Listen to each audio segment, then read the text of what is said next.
નમસ્કાર, CB24 news સાથે હું રેશમા આપનું સ્વાગત કરું છું. ન્યૂ એસજી રોડ અને કેએન સિટી વિસ્તારમાં ભગવાન જગન્નાથજીની તૃતીય ભવ્ય રથયાત્રા ભક્તિભાવપૂર્વક સંપન્ન થઈ.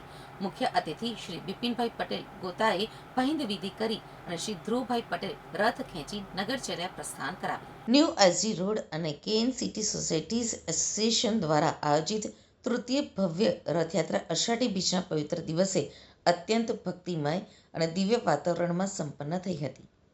આ દિવ્ય મહોત્સવ એસોસિએશનના પ્રમુખ શ્રી હિતેશભાઈ ઠક્કર રાણાના કુશળ અધ્યક્ષ સ્થાને યોજાયો હતો. રથયાત્રાની મંગળ શરૂઆત કરાવતા મુખ્ય અતિથિ વિશેષ શ્રી બિપિનભાઈ પટેલ દ્વારા સાવરણીથી સેવાની સુવાસ ફેલાવી પરંપરાગત પહિંદ વિધિ કરવામાં આવી હતી. જ્યારે શ્રી ધ્રુવભાઈ પટેલે પોતાના હાથે રથ ખેંચીને રથયાત્રાનું પ્રસ્થાન કરાવ્યું હતું.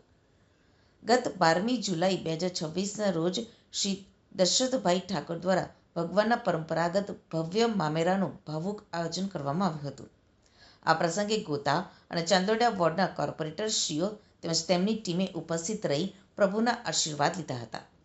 રથયાત્રાના અધ્યક્ષ અને એસોસિએશનના પ્રમુખ શ્રી હિતેશભાઈ ઠક્કર રાણાએ જણાવ્યું હતું કે આ આયોજન માત્ર એક રથયાત્રા નહોતી, પરંતુ વિસ્તારના હજારો પરિવારોની અખંડ શ્રદ્ધાનો ઉત્સવ હતો.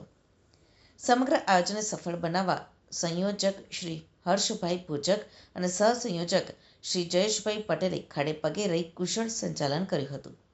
રથયાત્રામાં આકર્ષણનું કેન્દ્ર કેએન યુનિવર્સિટી, કેએન પીઆઈએસ અને નેચરલેન્ડ દ્વારા કરવામાં આવેલું રથનું નયનરમ્ય ડિજિટલ અને કલાત્મક સુશોભન હતું.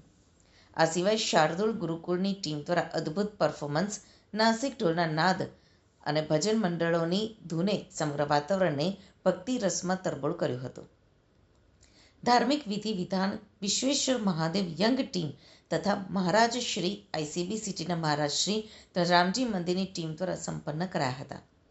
આ સમગ્ર રૂટ ઉપર વિવિધ સોસાયટીઓ દ્વારા પ્રભુ ભક્તો માટે ફ્રૂટ્સ, છાશ, આઈસ્ક્રીમ અને કોલ્ડ્રિંક્સ જેવી પ્રસાદીની ઉત્તમ વ્યવસ્થા કરાઈ હતી.